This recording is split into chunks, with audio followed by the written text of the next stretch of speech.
Innan nasa fi tabaihim, manusia dalam tabiatnya asbahu bi'alamil asyar, sama dengan pohon-pohonan ya. Hulwun, ada yang manis, wahamidun, ada yang kecut ya. Kemudian tawilun, ada yang tinggi pohonnya, ada yang qasirun, ada yang pohon yang pendek, wahakadha, dan selanjutnya. Falyakunu, ya sudah, biarkan saja seperti itu. Ya udah, begitu. Terus gimana? Fa in kunta kal mauzi, kalau kamu seperti pisang, fala tatahawalu ila safarjal, enggak usah berubah jadi apa namanya? Jambu. Enggak usah, ya udah jadinya pisang itu. Gitu. Menerima apa adanya. Li anna jamalaka wa qimatuka, karena keindahanmu dan harga dirimu, nilaimu, antakuna mauzan, yaitu ketika engkau sebagai pisang, ketika engkau seperti pisang seperti itu. Inna ikhtilafa alwanina, sesungguhnya perbedaan warna kulit kita, wa alsinatiha, dan perbedaan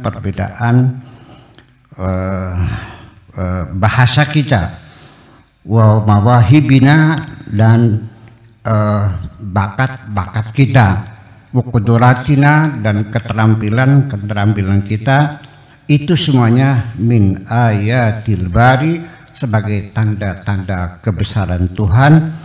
Fala tajhad ayatihi, janganlah engkau membangkang, menolak ayat-ayat Tuhan itu. Nah, ini yang jadi persoalan ketika kita ini tema besarnya tidak usah bersedih hati, ternyata kita dalam keseharian itu selalu bersedih hati. Jadi malam ini kita ngaji bagaimana caranya engkau tidak bersedih hati. Terimalah kemajemukan, begitu. Terimalah apa saja pemberian Tuhan kepadamu dan syukurilah. Saya ingin menyampaikan beberapa pesan atau apa ya, rumusan-rumusan khusus. Apa sih yang menyebabkan kita selalu sedih, selalu hidupnya tidak nyaman, kadang-kadang ada kecemasan? Enak nggak begitu tuh? Orang sedih tuh enak nggak? Makannya lahap nggak? Tidurnya nyenyak nggak? Itu beban. Ya kenapa kau pelihara kesedihan ini? Cobalah buang. Bagaimana cara buangnya? Bagaimana kita bisa melepaskan kesedihan? Nah, salah satu tanda seseorang itu dicintai Allah dan tanda orang itu mencintai Allah, salah satunya rasa sedihnya dihilangkan oleh Allah. Makanya inna auliya Allahi la khaufun alaihim. Waliullah itu tidak punya rasa sedih. Artinya betapa bahagianya kekasih Allah karena sudah tidak lagi bersahabat dengan rasa sedih. Mau nggak Bu? Pengen nggak kita hilangkan semua rasa sedih kita? Satu, jangan suka memperbandingkan dirimu dengan siapapun. Ini yang menyebabkan kita menjadi sedih, menjadi galau, menjadi tidak nyaman, karena kita selalu membandingkan diri kita dengan orang lain. Ketika rumahmu gubuk, engkau nyaman-nyaman saja kok. Tidur lelap, makan lahap, badan sehat, rezeki banyak. Sejak apa engkau mulai tidak nyaman hidupnya? Ketika tetanggamu membuat rumah gedung yang mewah sekali, yang harganya 50 miliar. Engkau bersedih hati, kenapa rumahku seburuk ini? Dikokonin siapa sih Rane banding-banding akan wong sejen? Disuruh siapa? Jangan membandingkan. Orang yang berjalan kaki, dia bahagia, alhamdulillah badan sehat, berolahraga, ke pasar jalan kaki, mau kemana pun jalan kaki, badannya sehat. Tapi kenapa engkau mulai menangis? Karena engkau melihat orang naik sepeda. Enak banget ya sepeda, sekali goes 5 meter, goes 5 meter. Barang kira lepo. Iya kan, nyampe, nangis lagi. Nanti setelah engkau punya sepeda juga sama, akan nangis juga ketika engkau melihat orang naik motor. Dan seterusnya, setelah engkau punya motor, kamu masih nangis juga ketika melihat orang naik mobil. Jadi itu. Jadi selagi engkau masih memperbandingkan dirimu dengan orang lain, itu salah satu penyebab engkau hidupmu tidak nyaman, selalu kekurangan. Seperti itu. Nah, tetapi juga saya bisa mengerti ketika ada orang menganjurkan, bandingkanlah dirimu jangan dengan orang yang di atasmu. Walakin qarin nafsaka mandunaka, bandingkanlah dirimu dengan orang yang ada di bawahmu. Betul enggak? Orang yang naik mobil akan sedih juga ketika melihat orang yang punya pesawat terbang.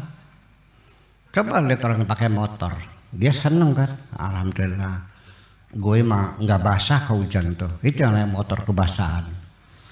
Yang naik motor juga akan senang ketika yang dibandingkan dengan orang yang naik sepeda. Yang naik sepeda akan senang juga dibandingkan dengan orang yang jalan kaki. Senang juga kalau membandingkan orang yang gempor, yang pakai roda. Yang pakai roda masih senang juga melihat orang yang sudah terlentang di atas tempat tidur. Yang terlentang di atas tempat tidur pun masih senang juga, masih bisa makan sendiri. Itu di sebelahnya yang pakai impus dan seterusnya. Oke, itu nggak ada masalah. Tapi yang saya maksudkan di sini adalah bukan membandingkan dirimu dengan orang lain dan bukan membandingkan dirimu dengan dengan orang lain, baik seatas kamu atau sebawah kamu. Tetapi yang baik itu adalah membandingkan dirimu dengan dirimu sendiri, jangan dengan siapapun. Maksudnya apa? Membandingkan dirimu dengan hari ini dengan hari yang kemarin. Itu yang paling penting, yang membuat engkau jadi maju, ya, bisa memperbaiki kesalahan-kesalahan masa lalu, ya kan? Menatap masa depan yang lebih berani lagi adalah ketika engkau memperbandingkan dirimu dengan dirimu sendiri, dirimu hari ini dengan dirimu yang kemarin. Hari ini saya sudah bisa bikin rumah, alhamdulillah. Kemarin dulu saya masih ngontrak. Seneng nggak? Seneng. Dulu dagangan saya laris, sekarang tidak laris. Ngenes nggak? Lain ngenesnya membandingkan diri sendiri dengan orang lain. Kalau membanding orang lain muncul energi negatif yang nanti bisa muncul keinginan menghancurkan orang lain. Rasa hasud itu akan menyebabkan kita hidupnya tidak punya keinginan, tidak punya program. Orang hasud itu hanya ingin menghancurkan orang lain. Dia tidak suka ada orang lain lebih senang dari kita. Tetapi kalau kita membandingkan diri kita dengan diri kita sendiri di masa yang lalu, dulu laris kada laku. Nah, kita akan terdorong mengoreksi diri, introspeksi, ya, menganalisa lagi kenapa daganganku tidak laris. Itu yang jadi persoalan. Nah, makanya ini yang jadi persoalan seperti ini.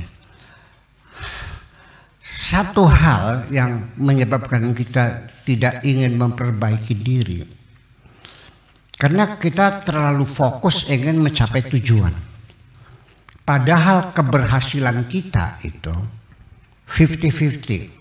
50% menggapai cita-cita, 50% memperbaiki kesalahan-kesalahan kita. Memperbaiki kesalahan adalah merupakan keberhasilan juga. Paham nggak? Udah, sekarang mau nanya ibu-ibu nih. Ibu-ibu nih buka warung sudah 20 tahun tuh ya. Laris. Tiba-tiba ada tetangga bikin warung lagi. Sama dagangannya, sembako juga. Mangkal beli. Mangkal. Iya. Baru buka saja bulu kita udah meremang-remang nih. Ternyata dengan berjalannya hari demi hari, ternyata warung tetangga lebih laris. Kelenger beli. Nah, disitulah peluang bagi setan membujuk kita, energi negatif itu masuk dalam pikiran kita. Bagaimana caranya supaya warung tetangga itu tidak laris? Datang kepada saya. Berapa ongkosnya Pak Kiai? Gelembusung. Iya, beneran. Saya bilang kalau doa penglarisan ada, tapi doa petumpuran mah nggak punya. Ya, saya nggak punya doanya teman. Ya, berapapun, pokoknya terima beres deh. Jangan pakai berit-berit lagi, pakai terima beres saja berapa. Ya, ini yang terjadi, kita tidak introspeksi. Jadi kalau kita biasa membandingkan diri kita, jangan melihat tangga lebih laris. Kalau kita melihatnya warung tangga lebih laris, memunculkan banyak energi yang negatif pada diri kita. Tapi kalau kita membandingkan dengan diri kita sendiri, kenapa dulu laris sekarang tidak? Di situ akan mencari solusi, problem solving muncul dalam diri kita. Coba diperhatikan Bu ya, kenapa warung tangga laris? Coba compare. Dengan hati yang sejuk, dengan pikiran yang tenang. Kenapa? Perhatikan. Masih ada kelebihan yang dia miliki, betul nggak? Ternyata pembantunya cantik jelita. Aku pun tidak kalah. Keponakannya pecat. Cari pembantu yang lebih cantik lagi. Setelah berjalannya sekian hari, tetap juga nggak laris. Apalagi kekurangannya. Ternyata pembantunya di sana tuh bukan cantik saja, tapi ramah. Pembantumu judes. Aja ngenak-ngenak, tuku ya tuku, beli rusak bener. Ngomongnya judes banget. Jangan pegang terus, kalau beli yang enggak. Gimana gitu? Akhirnya di training kepribadian yang di Jakarta di sana tuh sama dia Teguh ya latihnya, bagaimana berpenampilan yang kira-kira menarik, latih. Oke, udah pintar. Masih nggak laku juga. Cari dong apa sebabnya. Oh, ternyata warung tangga boleh utang. Warung kamunya nggak boleh utang. Tidak boleh utang, udah tidaknya ditutup, artinya boleh. Tadi kan tidak boleh utang, itu tidaknya, jadi boleh utang. Masih nggak laku juga. Apalagi terus digali yang jujur. Coba introspeksi itu kelemahannya adalah ketidakjujuran kita dengan diri kita sendiri, itu kelemahannya.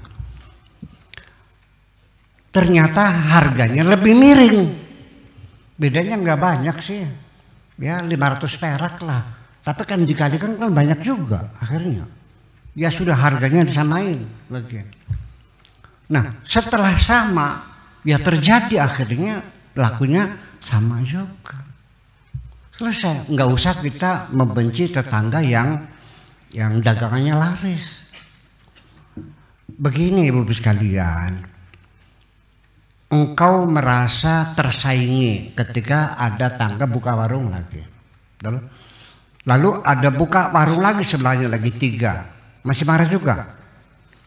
4 warung, 5 warung, 100 warung, 1000 warung, jadi pasar, laris KBJ. Betul nggak?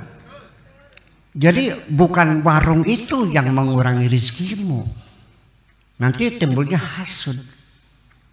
Akhirnya nanti masakannya diaburi racun. Yang sering terjadi di dagangan jajanan anak-anak di SD tuh, yang pada apa? Yang pada muntabir, pada sakit itu. Ya karena itu persaingan mereka yang diuburin racun tikus. Akhirnya kan jahat akhirnya. Betul nggak? Nah itu semacam itu. Jadi satu, pengen nyaman, jangan pernah membandingkan dirimu dengan orang lain. Bandingkanlah dirimu dengan dirimu sendiri 5 masa yang lalu dengan yang sekarang. Kalau ada kekurangan, perbaiki. Itu menuju keberhasilan.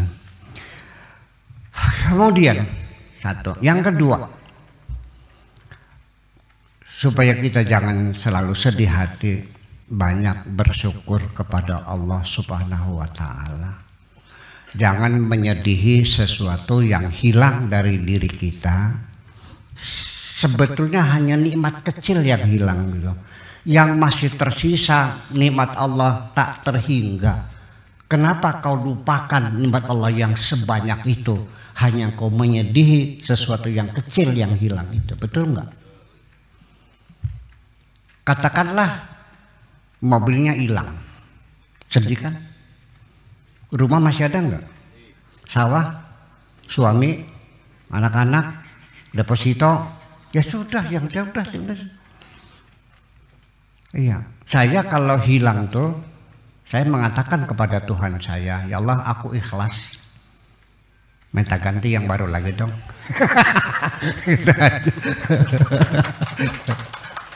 Nyatanya betul aja. Setiap yang diambil oleh Allah, saya punya praduga baik. Ini Allah akan mengganti dengan yang lebih baik. Sendal hilang, dapat yang baru lagi kok.